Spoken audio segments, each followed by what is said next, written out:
Hello. Hi, everyone. A slightly different video than usual because I have had one of the worst reading months in a while. Not only was I reading books that weren't good, they were books that hurt more because they were by authors I love and trust. I feel so let down. I feel so bummed. So it got me thinking about books that I am just hoping will come in and save the day, books that I've been waiting for a very long time. And at the tippy top of that list would be none other than Alecto the Ninth. And so I keep thinking of how do I fill this Alecto the Ninth shaped gaping hole in my chest. In this video, I want to go over the whole Locked Tomb series very briefly because honestly, I'm not the person to try and explain it because I needed my hand held through Harrow and Nona. But if you haven't read Gideon yet, I'm going to try and convince you to start it. Join the pain train as we wait for Alecto. Take your time, Tamsyn. Genuinely, take your time. I'm just so sick of some of my favorite authors pumping out work on this schedule that just does not leave space for, honestly, creativity. I feel like my favorite authors aren't given a space to take a breath or to maybe try writing the story a couple different times. I'm so okay. Publishing houses, listen to me. I would rather be in the spot that I am now, which is in pain, impatiently but patiently, respectfully, waiting for the next book in the Locked Tomb series, than to be delivered junk. To be delivered something that was thrown together in a ridiculous amount of time and be so disappointed and be so saddened, especially when Alecto is the last book in a series. Don't rush her. No one is rushing Tamsyn. Okay? I hope nobody's rushing Tamsyn. So yeah, I'm just gonna kind of go over Gideon, Harrow, and Nona, what we know about Alecto, and then going through some books that have been helping me through this waiting period. Very excited to talk about. These are all books that I love. And hopefully the comment section will turn into a place that has more recommendations that I don't know about to help me on this journey. Before we dive in though, I want to give a shout out to the sponsor of this video who makes videos like this possible, which is none other than Squarespace. Squarespace is where you can host any kind of online presence. I've been using them for years as a blogging space, usually to supplement my YouTube videos. And as someone who's not very good with tech, it's a wonderful space to get started because they have so many free, beautiful templates that with a couple of clicks, you can have your website looking professional. They also have a really cool analytics system along with a comment section, email lists, subscription level options if you're trying to make some kind of online community. They also have monetization features in case you're opening a shop or something like that. And now you can even have clients schedule meetings through your website if you're doing some kind of coaching or anything like that. Just a really wonderful resource for whatever you are trying to do online. So I will have a link down below, but you can go to squarespace.com/caricanread to get 10% off of your first website or domain. Highly recommend. Thank you so much to Squarespace. Been using you for years. And thank you for supporting this channel. You have seen me through many a rough video. Information will be down below. I'm going to turn on my candle that you can't see because it's slightly off screen to calm me down a little bit. Diving in, shall we? Welcome, everyone. Gideon the Ninth, originally published September 10th, 2019 by Tamsyn Muir. This was her debut. What? This was her debut novel. Gideon the Ninth. Can you imagine? To hit a home run your first. Incredible Mind. I hate it when you act like a butt-touched nun. Incredible Mind. Okay, so I'm gonna read you the Goodreads and see if that sways you, and then I'm gonna try and hype it up a little bit. Also, it just got really dark. We are dealing with some very nasty air quality here in Korea today. Hooray. So not only are there clouds, but there's also just toxic stuff in the air. So that's what this kind of filter is. Sorry. Gideon the Ninth. Here we go. It is sitting at a 4.21 stars with over 150,000 ratings. This is what this is what it says, okay? The Emperor needs necromancers. The ninth necromancer needs a swordswoman. Gideon has a sword, some dirty magazines, and no more time for undead bullshit. Brought up by unfriendly ossifying nuns, ancient retainers, and countless skeletons, Gideon is ready to abandon a life of servitude and an afterlife as a reanimated corpse. She packs up her sword, her shoes, and her dirty magazines, and prepares to launch her daring escape. But her childhood nemesis won't set her free without a service. Harrowhark Nona Gensumus, Reverend Daughter of the Ninth House and Bone Witch Extraordinaire, has been summoned into action. The Emperor has invited the heirs to each of his loyal houses to a deadly trial of wits and skill. If Harrowhark succeeds, she will become an immortal, all-powerful servant of the resurrection. But no necromancer can ascend without their cavalier. Without Gideon's sword, Harrow will fail, and the Ninth House will die. Of course, some things are better left dead. Okay, what sold me on it was the blurb on the front that says, it's from Charles Stross, that says, lesbian necromancers explore a haunted Gothic palace in space. Decadent nobles vie to serve the deathless emperor. Skeletons! Sold. So yes, Gideon, we're in a world where there are various planets, and Gideon is on the 9th planet, hence Gideon the Ninth. As the summary says, the kind of princess, if you will, Harrow would kill me for calling her this, but the princess of the 9th house is summoned by the emperor along with all of the other heirs of the other planets to try and become an immortal, right? It's very vague. Exactly what they have to do. They have to discover or something. They have to, again, just unclear, but fun. Hey, lights to 100% everywhere.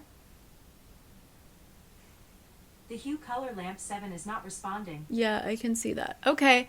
Anyway, this is as bright as we're gonna get. And yeah, every heir needs a sidekick, needs a knight, needs a sword, and that is Gideon. How do I even describe this book? I think what kept me going, because this was a book in which I did not really understand what was going on half the time, and I still, again, as clearly as I can't even describe what happened. What kept me going is the banter is so absurd and unexpected. You'll be reading something and then Gideon will say the most bonkers shit. I remember there's a scene, the scene that I actually lost it in public. I was sitting in a cafe looking, I was reading on a Kindle. No one knew what I was reading. Looking very, as I would like to think, like this mysterious girl in the corner with her coffee. Someone dies, okay? And a person close to that character comes to Gideon and is like, what were their last words? And Gideon panics and she's like, they said, I love you. And the person is just like, no, they didn't. Why? That was a moment where it was supposed to be like, oh my God, this person just lost someone really close to them. And I'm cackling because Gideon is such a chaos monster.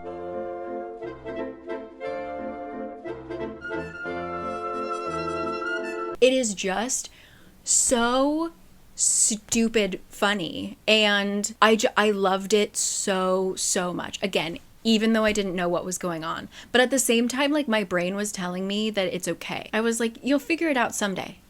And then I got to Harrow, and it got worse. Harrow is one of those books where I hesitate to say everything makes sense, but things start to make sense after you hit a certain point in the plot that kind of illuminates why the beginning was so... Words fail me to explain the beginning of Harrow. It makes sense. You just have to push through it. Let me tell you, I don't know if I can actually tell you about Harrow the Ninth. Okay. Harrow came out 11 months later on August 4th, 2020. And when you Google it, the first thing that comes up is the Reddit discussion that says, at what point does Harrow the Ninth start making sense? Maybe never. What is any of this? Questions are getting harder, so... What is any of I'm from Florida, goddammit. Let me see if I can say anything about Harrow. Well, it says that Harrow the Ninth is a mind-twisting puzzle box of mystery, murder, magic, and mayhem. Nothing is as it seems in the halls of the Emperor, and the fate of the galaxy rests on one woman's shoulders. I don't think this is spoilery, all right? Sealed in the gothic gloom of the Emperor's Mithrium, with 3 unfriendly teachers, hunted by the mad ghost of a murdered planet, Harrow must confront 2 unwelcome questions. Is someone trying to kill her? And if they succeeded, would the universe be better off? The cover of Harrow. The cover of Harrow. I cannot. Harrow is superb. Harrow is bonkers. Again, let me point you to the Reddit thread that asks, when the fuck does it start making sense? This was a book that I had to put down. I picked it up right after Gideon, and I genuinely felt like my brain was mush. Actual mush. And I put it down, and it wasn't until I was brave enough that I picked it back up, and I just told myself, I held my own hand, and I was like, it's gonna be okay. A lot of people told me, like, 60%. Just make it to more than half of the book and it will start making sense. And I gotta tell you, even when I hit 60% and it started to make sense, did it though? Harrow was a nutty time. It wasn't quite as laugh out loud funny as Gideon, but it's still something about the way that Tamsyn writes is just, you are so sucked in and a little bit lost, but again, it's like, I don't care that I'm lost. I'm having such a good time. And then we hit Nona. I read Harrow and directly dove into Nona. I'm not gonna say pretty much anything about Nona the Ninth because then it starts to get into spoilery, but that came out almost 2 years after. So we had September 2019, August 2020, and then we waited 2 years for September 2022 for Nona. Also, when you Google it, the first thing that comes up is the Reddit of, I understood nothing that happened in Nona the Ninth. We love to suffer. I love people who love to suffer through books. Nona was the, I would say, first book outside of books I read for school that I actually looked up the plot online so that I could make sure I understood what I was reading. Sort of like in high school, I kind of needed my hand held through Shakespeare, because what the hell is he saying? I needed my hand held through Nona, and luckily the Wikipedia is quite good, and so I would read, a chunk, and then I'd go to Wikipedia and be like, is that what I thought I read? And I would be like, okay, great, we can continue. Nona is bonkers, Nona is funny, Nona is sad. I just felt very, worried and sad, and, I cared so deeply for Nona. Nona is, a child, and so I felt like for Gideon and Harrow, I was like, these girls are grown, they'll figure it out, they'll be okay, but I felt very protective of Nona, and so that was a very different reading experience, and I felt like it was all 3 of these books are so different, but there's a signature of Tamsyn in them, and I just can't explain with words why I love this series. Let me look up Alecto. Alecto the Ninth was, I believe, tentatively supposed to come out October of 2023. It was then rumored to be sometime in 2024. It is November of 2024. No word. No rumors of release date. According to this Reddit thread posted 4 months ago, it says, Alecto the Ninth is still being written, according to Tamsyn's publicist at San Diego Comic-Con. Shout out to San Diego, my hometown. That's all I have to say. So this is by the Redditor Bear on a Leash. And it says, we have some news finally straight from Tor, which is the publisher, publishes Gideon the Ninth. One of the mods of the Locked Tombs Discord server spoke to Tamsyn's publicist today at the Tor booth at San Diego Comic-Con, who said Tamsyn is still writing Alecto. My personal guess is that we won't see it before spring 2025. A couple of the comments are speculating on perhaps Alecto will be split into 2 parts just because of how much we need to cover. Someone dared to say that it's going to be a 1,000-page choose your own adventure, which, honest to God, I wouldn't be shocked. I don't want that, but I wouldn't be shocked. Yeah, everyone's pretty much in agreement that all I care about is if it's good and if I get to read it before I die. Yeah, agreed. So yes, Alecto. Where is she? I don't know, but we're waiting patiently for you. So as we wait, I know that was a long intro for people who already know about Gideon, but like there are people out there who still haven't read it and I just want to shake them. I'm gonna give you some books that reminded me or scratched a bit of an itch when it came to the Locked Tomb series.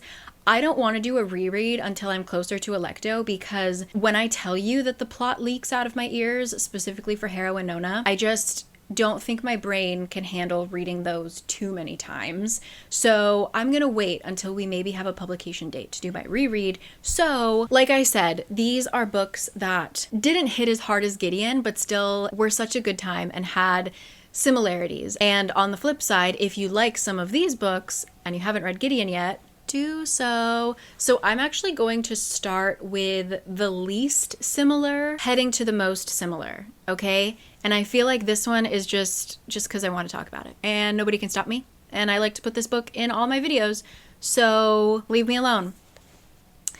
This Is How You Lose the Time War. This is more for people who haven't read Gideon and liked this book. The connections between these 2 books are paper thin.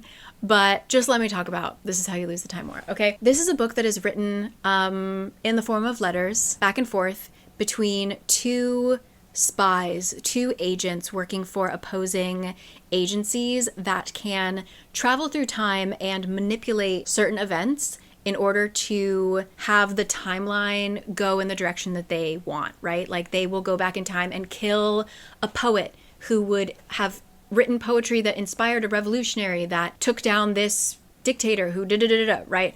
They are nemeses. It starts off with them taunting each other and turns into a beautiful little romance. There is a kind of vague world building that I think is similar to Tamsyn. I don't think that's fair. I feel like Tamsyn creates these really interesting worlds, but she doesn't world build in kind of the traditional sense. So sometimes it feels very like you just got to go with it until it clicks. This is similar. This is like you just got to go with it until it clicks. But I personally really loved this, and I think that if Gideon and Harrow were maybe raised in very different settings and took a damn chill pill, a handful of chill pills, they might treat each other like this. In a completely different dimension, this could be Gideon and Harrow, who knows? But I just really love this book. So this is the least similar, but I still love it a lot. So This Is How You Lose the Time War. Next up is Master of Djinn. I don't have the physical for that one, but I do have a novella that is a kind of prequel to the full-length novel. Oh my goodness, I had so much fun. I still haven't actually read this novella. I'm kind of keeping it for a rainy day. I might actually read this today. Yeah, I think I will. A Master of Djinn takes place in a alternate history Egypt in the this novella takes place in 1912. So I believe it takes place like in the 1910s and 20s.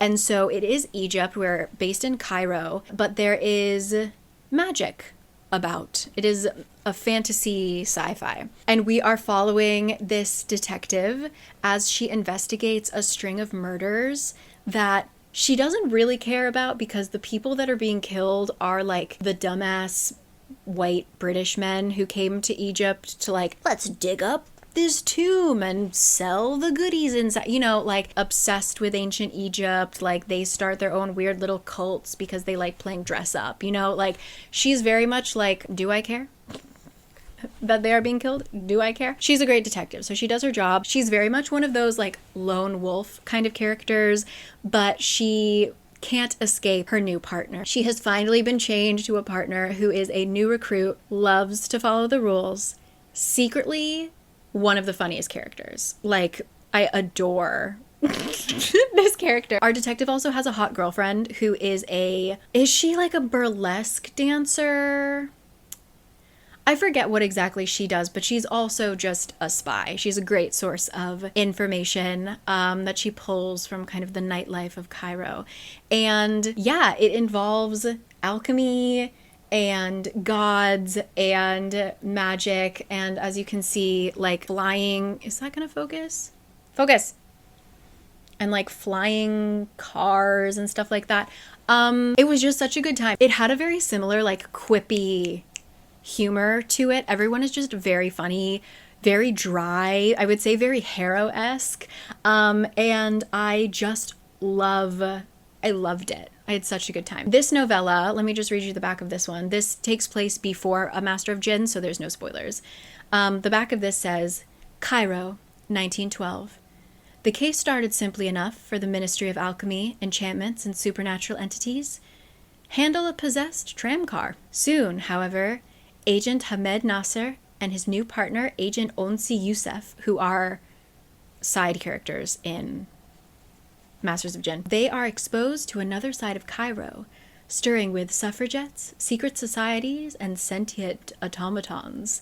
It's a race against time to protect the city from an encroaching danger that crosses the line between the magical and the mundane. It's goofy. A Master of Djinn is just goofy. I think this one will be equally silly.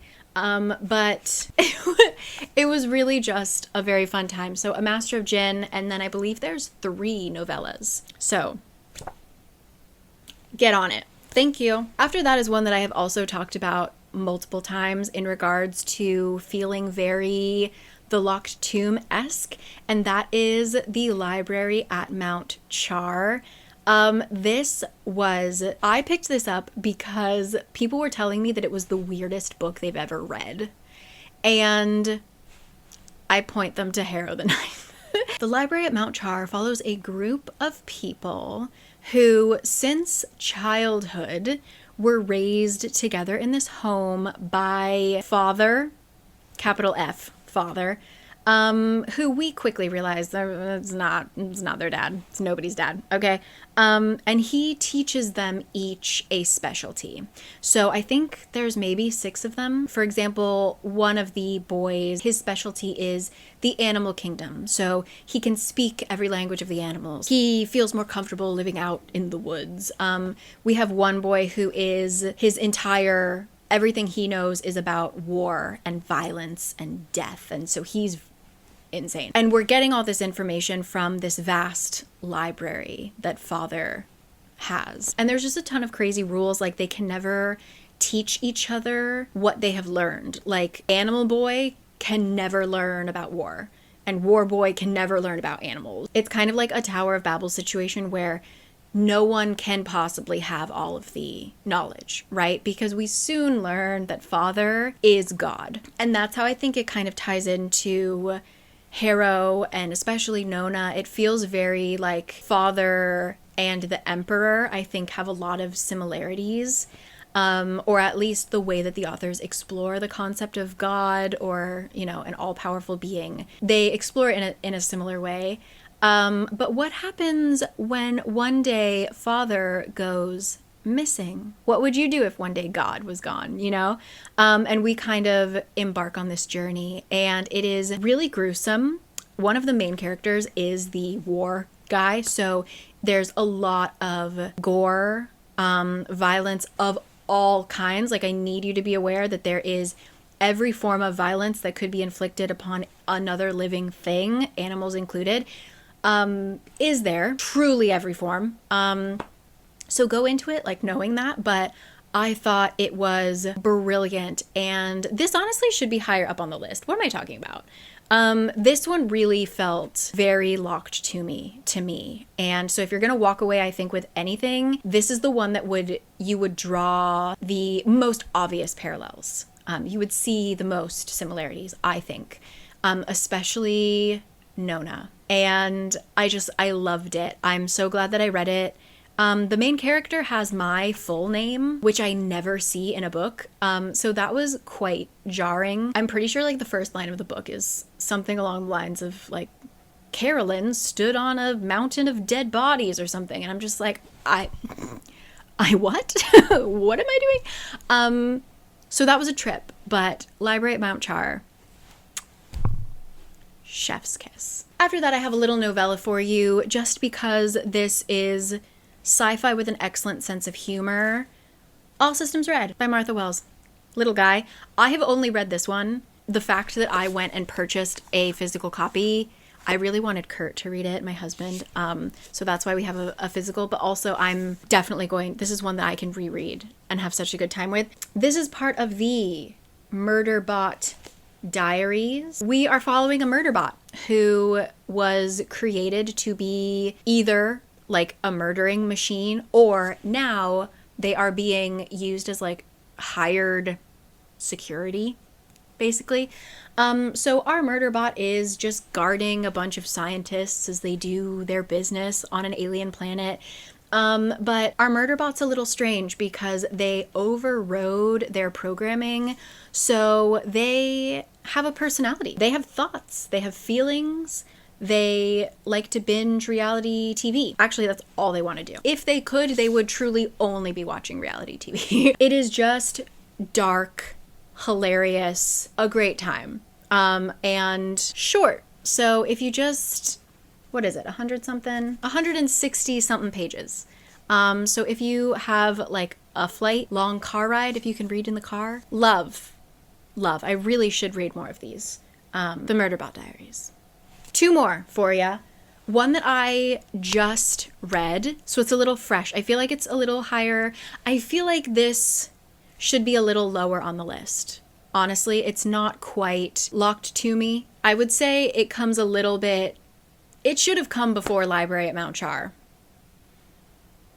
After Masters of Djinn, before Mount Char, okay? Sorry, I'm second guessing myself here. I'm talking about The Blighted Stars. This was just fun. I haven't finished it. Let me put that out there. I have only read 2 of the 3. I just got the 3rd one out from the library yesterday, but when I opened it, it's about 500 pages. And like I said, I've been reading crap for the past week, and I feel like I'm hitting a reading slump. And if I were to dive into a 500-page book, I think my mental energy is just kind of spent, which is why I think I'm going to read this little guy today. Going to come to my rescue. But so I haven't finished it. I also didn't feel the rush to finish it. I'm very happy with what I have read. The Blighted Stars. We are in a world in which Earth we're done. We're done with Earth. We can't live on Earth anymore. This is many, many, many years later. We're all living in spaceships, and we are also all able to regenerate ourselves. So a lot of this book revolves around the fact that you can upload your consciousness to the database and download yourself into another print, right? Like another body. Every time you do it, you kind of risk cracking, losing your mind, especially if you accidentally double print yourself. Oops. But that's a really cool part of the plot, I think. But all of that reprinting, and then also like any kind of energy that you're using, etc., requires this specific kind of rock. Instead of a fuel, they need this particular mineral. So we kind of pop planet to planet trying to harvest these minerals. And our story mainly follows the kind of son of the head miner family, the people who are in charge of mining this mineral, right?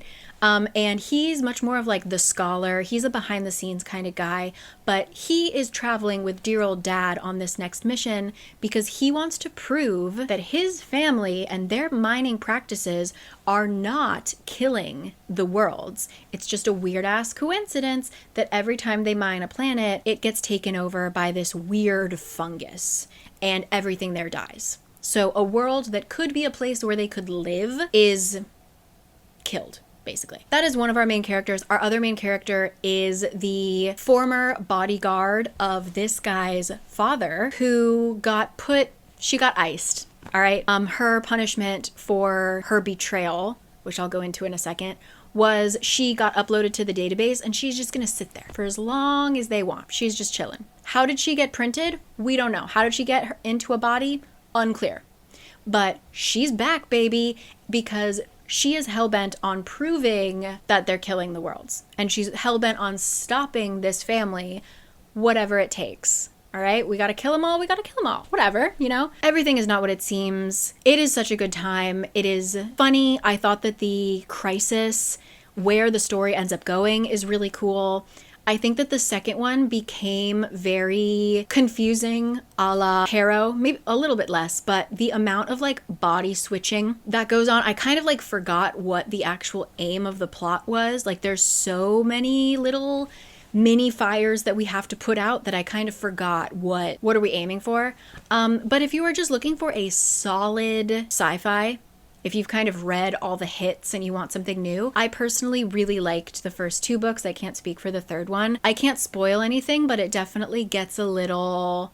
You'll see some more similarities to certain parts of the Locked Tomb once you continue in the story. Sorry to be vague, but I can't spoil it. The Blighted Stars, give it a go. Okay, now it's raining. What is going on? Not good. For sensitive groups. I consider myself sensitive. Anyway, last but not least, this is a book that I read last month. A duology, a finished duology. Sound the alarm, everybody. A finished duology that was impeccable. No notes other than I want a spin-off. I would pay for a spin-off to follow a couple characters that were introduced later in the books. No notes, impeccable. So many similarities to the Locked Tomb. Like, it had so many elements that I love about the Locked Tomb series, but in a completely fresh way. It had the concepts, but took them in a super wonky direction, and I adored it. So please pay attention, everybody. You listening? A Memory Called Empire. Oh, damn. Spoilers for my best books of the year list. It's gonna be on there. How do I explain? We have the Empire, okay? Controlling most of the galaxy from one planet, one city. But our main character comes from this far off little station, not even its own planet, just like a little blip in space that isn't completely owned by the Empire, but is sort of one of those border towns that is like, it's inevitable. We're gonna be absorbed sooner or later, right? And she has been given the honor of becoming their station's ambassador. And so she's being sent to the city to represent her station and be a part of the government there. Cool, good for her, right? The issue is, she was given this position because the ambassador before her died, and it doesn't look like it was natural causes. Let's just say that. So are we walking into a situation where her predecessor was assassinated? We don't know. We have no idea. And she should have more of an idea, because on her station, they have perfected this way similar to the Blighted Stars of uploading your memories and downloading them when necessary, and sharing them with other people. So a good example is on this station, they have a bunch of pilots, and when a pilot dies, their memories are given to the next rookie pilot. Literally, they just like stick a chip in one of the pilot's brains, and those memories and all of that expertise and all of those like on the ground little pieces of wisdom that you pick up are absorbed into that pilot's brain. Ideally, our main character should be going into her job knowing a bunch of insider knowledge, right? Even should know who killed her previous ambassador, right? However, our ambassador, for whatever reason, hasn't uploaded his information for the past 10 years. So the chip that she is given is not only old and pretty much useless, because it's like the last time he uploaded was like he had maybe been in the city for a year, you know, like rookie stuff she could figure out in a couple days. But also the chip is kind of broken and the memories don't absorb. Instead, she has a little voice in her head. This ambassador, his psyche from 10 years ago, just like in her noggin, constantly interrupting her, being like, ooh, maybe you shouldn't do that, you know? Hilarious. So funny. It was just so wonderful. And obviously the empire is huge, so there's lots of different cultures and things like that, and that's all kind of described. But the culture of the city itself, the empire, if you will, they are obsessed with like epic poems. And so the way that people of the empire speak is so poetic, and everything is really thought out. Each word has weight and meaning, and you don't just say thank you, right? Even like how you greet people, it's just so fun. And like everybody's name is super long. It's like the Emperor of the Seven Thrones shining over the empire from this place to this place forever and ever and blah blah blah blah. That's his name, and that's how we mention him every single time. Okay, again with the like cloning and consciousness uploading and just all of these fun details. It was a goofy, wonderful time, and I loved the characters. I loved the story. It was great because it kind of filled the hole that Alecto is leaving in me, but it also made me want to read Alecto immediately because I was like, damn, I love sci-fi, and I don't read it often, but every time I do, it just hits so hard. So yeah, if you're gonna walk away with anything, please, Library at Mount Char if you want a standalone that's just like gruesome, or a memory called Empire that is just an impeccable piece of work. You can walk away with either of those and be happy or be sad. I don't know. I wanted to give my thoughts on Ancillary Justice, but again, I am coming out of a bad reading time. I picked it up, and the first chapter, well, really the second chapter, my mind was like, what? Like I didn't absorb, I swear to you, a single word. Like I think I understood the whole first part, right? In the winter scene in the bar. I got that. And then and then I was lost. And then I was just gone. I was totally did not absorb a single thing. I felt like I was reading gibberish. And that was a sign that my brain was just not on at that time. So I can't speak on Ancillary Justice, but I've heard good things. Please let me know down below if you have anything that is similar, that made you feel the way that Gideon made you feel. I would love to hear more. So those are my recommendations. I hope those help. I hope we see Alecto in 2025. I would really love that, but take your time, as I said. And yeah, I'm gonna leave you here. I'm just kind of like excited. I want to end the video just so I can go start reading this novella. But yes, I appreciate you guys so much. Thank you for being with me on my entire Gideon journey. When I read it for the first time, when I failed at reading Harrow, when I succeeded at reading Harrow, and when I got through Nona and felt empty. So, love to you always. Hope this was helpful in some way, shape, or form. Thank you again to Squarespace, link in the description box. You can go to squarespace.com/caricanread to get 10% off of your first website or domain. My own website should be linked down below as well if you want to see a little example. Go to Squarespace right now and play around. So thank you. I hope you're all doing well. If you have any insider information about Alecto, let me know. And yeah, I just hope that helps, because damn, I need some help right now. If you have any just great book, honestly, I've been so let down recently. Let me know. Also, let me know about the third book of The Blighted Stars. Should I push through my reading slump and just try it? Is it worth the 500 pages? Would love to hear from you. So catch you next week. Very excited for this comment section. I'll see you then, okay? See you later. Bye.